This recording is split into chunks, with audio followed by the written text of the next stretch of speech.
So, good day everyone. My topic is all about the nature of a city by Lawrence Lacambra Ipil and Dakbayan, a cultural history of space in a Visayan city by Rizal Muharis. So, ang atong objectives ani is to know the importance of literature in the Philippines, to describe the historical viewpoints of the different Filipino writers, and to give importance on the Filipino works in the history that can contribute now in our society. So, magsugod ta sa The Nature of a City by Lawrence Lacambra Ipil. The nature of a city depends on the direction its people are moving in the morning towards, by evening away. The wealth of a city depends on the density of this movement and its speed. There is conflicting evidence to suggest that the slow pace of traffic moving away from the center of the city at 6 in the afternoon, past the pharmacy at the corner, into the wide industrial roads that cut through the fields of fallow, over 6 small bridges and 6 thin rivers, into smaller and smaller towns, until one gets to a house with the light left on in the kitchen, is the best indicator of a city's development or demise. So, sa The Nature of a City by Lawrence Lacambra Ipil is gidescribe gani ni Lacambra if unsay kahimtang sa usa ka city. Gi-write ni niya nga poem which is about sa the nature of a city to know the importance if how people will live in a society gani, if gidescribe din hi about sa poem if unsay kahimtang sa mga tawo inside the city, how they live, unsay mga panginabuhi nila, and through ani nga poem nga gihimo ni Lacambra, nakatabang ni siya sa mga tawo nga nagpuy sa usa ka city gani to look for the better opportunities. So munang kanang the nature of a city all about. So, Lawrence Lacambra Ipil is a Cebuano poet and essayist who studied biology at Ateneo de Manila University. Si Lawrence Lacambra Ipil is usa ni siya ka sikat nga Cebuano writer who writes mga poems, essays dinhi sa Philippine literature, specifically dinhi sa Visayas. Taga Visayas din ni siya si Lawrence Lacambra Ipil. So, tungod sa iyang mga works nga gipangsulat, naka-receive siya MFA sa creative writing which is sa poetry sa Washington University in St. Louis on a Fulbright scholarship. At the same time sa non-fiction writing sa University of Owa. Next, his work straddles the borders between poetry and prose and has received awards including kaning tulo ka book awards. So, di ba? So, tungod kay si Lacambra, sikat man nga writer from Cebu, there are many different poetry and prose nga ihang gisuwat.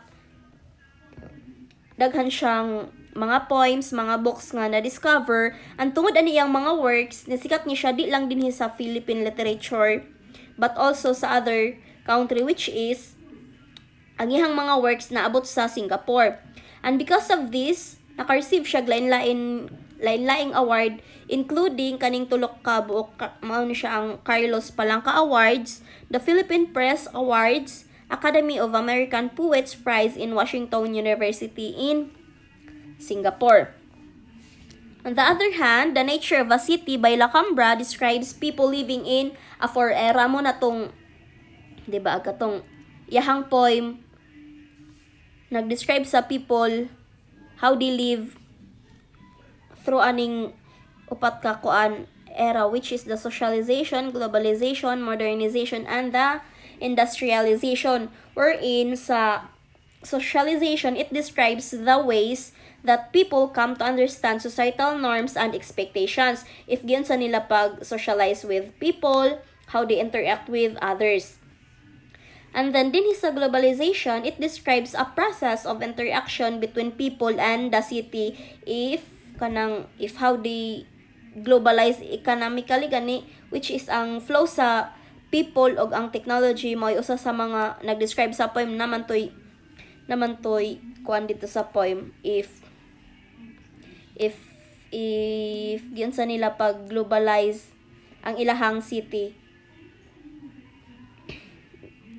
Next sa dinhi sa modernization is kanang the transformation of a city gani, di ba naman to sa, di ba nag-describe man to sa mga buildings, mga dito, if yun sa nila pag modernize ang ilahang city, giyon sa nila na dito sa poem all about how they kanang yun sa nila pag transform ilang mga buildings, mga bridges dito. And then sa industrialization is mga industrial economy nga ilang pang create, ilang pang build. For example, na dito sa gi-describe dito sa poem ang mga industrial roads nga ilang pang build, mga muna to ilang mga gipa widen. Next, arita sa Dakbayan, A Cultural History of Space in a Visayan City by Rizel B. Muharis. How a city is perceived by its dwellers is a complex phenomenon shaped by both individual and cultural memory and practice. By practice, I mean how the city, its structures and spaces is inhabited, used, appropriated, and sensed by its dwellers. Perception is shaped by the place itself, since perception is interactive.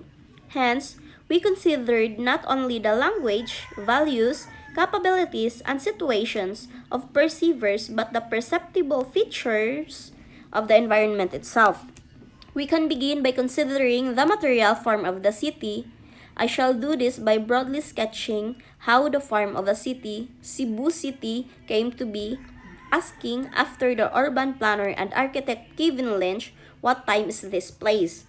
What is now downtown Cebu City was the site of a small village as early as the 10th century that, by the time of the Spanish discovery in the 16th, had grown into a large central settlement. Early descriptions conjure up the vision of a long, lineal, seaside settlement stretching, it is estimated, from 6 to 8 kilometers with more than 300 houses of light materials lining the shore. So, sa kining Dakbayan, A Cultural History of Space in a Visayan City by Rizel Muharis is kanang nag-describe ni siya what are the different perspectives sa usa ka city. Diba? Unlike atong The Nature of a City, kay nag-describe man to unsay kahimtang sa usa ka city. Dinhi sa Dakbayan, nag-describe ni siya if unsa to yung mga perspectives nga posibleng mahitabo gani sa usa ka city. For example, unsa kanindot ang ilahang culture, diyon sa nila ang ilahang city pagpanindot, unsay mga beliefs nga ilang gituuhan, unsay mga traditions, unsay mga practices nga ilang ginahimo. Munay mga nag-describe sa poem. Muna siyang sa Dakbayan. Next, Rizel B. Muharis is a Cebuano poet, a Filipino historian, a critic of Philippine literature best known for his books on Philippine literature. Diba si Muharis man ang siya ang first national artist gani din sa Philippine literature. Siya sad ang first Cebuano poet nga nisikat tungod lang sa iyahang mga nabuhat. Natutong pagka 2018, siya mo'y kanang siya mo'y first nga gi-recognize as Filipino National Artist of the Philippines for literature. Next, Muharis has authored books on Philippine history, literature, and politics, including studies on 3 eminent Filipino intellectuals. Muning tulo ka Filipino nga naka-intellect katong pagbuhat niya books gani, which is sila si Pedro Paterno, si T.A.H. Pardo de Tavera, and Isabelo de los Reyes. So, diba si Muharis man ang first national artist of the Philippines sa literature. Nisikat siya because iyahang mga sa iyang mga books and mga poets, mga poems nga gipublish din sa Pilipinas, specifically din sa Visayas kay kanang kuan Cebuano man sad ni siya pareha ni kuan Lacambra. And through sa mga books nga gihimo ni Muharis, gipublish niya sa kuan dinhi sa Pilipinas and naabot sa Philippine literature. And while nagkuan siya ang iyang mga works kay ni sikat, naabot internationally gani and naka-receive siya daghan kayong mga awards man ni siyang The War Against the Americans, Resistance and Collaboration in Cebu Province, Aboitiz, Family and Firm in the Philippines, House of Memory Essays, and the Vicente Soto, the Maverick Senator. So mao na to siya ang two Filipino writers in the Philippine history for literature, silang Lawrence Lacambra Ipil and Rizal B. Muharis. Mao na to ang duha ka poem nga ilahang kanang publish, which is The Nature of a City katong kang Lacambra, and the other is ang Dakbayan, a cultural history kang Rizal B. Muharis. So nganong need ay nato i-appeal sa atong literature kining mga poem, kining mga gipangbuhat nila, nganong kinahanglan natong tagag-importansya ilang mga work dinhi sa ato ang literature. It's because manggod kanang kinimgod sila kay kanang naay big impact sa atong Philippine history, especially sa atong literature kay ilang mga gipangbuhat manggod kay especially sa atong literature gani kay ang ilang mga gipangbuhat, ilang mga works nga gihimo naghatag gani natog marka nga until now nag-exist gihapon ilang mga piece nga gipangbuhat and kani nga mga poem nga ilang gipangbuhat kay hangtod karon ato gihapon gitagaag importansya, and through ani nga mga Filipino writers at the same time through sa ilang mga gipangbuhat nga mga works nag-remind nato nga napatay mga facts and histories nga dapat mabaw-an og masabtan. And through ani nga mga Filipino writers katakong giingon ilang mga works daw kay ni siya tabang sa ato especially nato nga as a students nga mahimong teacher puhon ato ning magamit ni ilang mga works sa ato ang mga students in the coming future sa atong literature kay ato man ni siyang magamit, ato ni siyang ma-adapt, and ato ni siyang ma-develop in the coming future. So mao ra to siya. That would be all. Thank you for listening.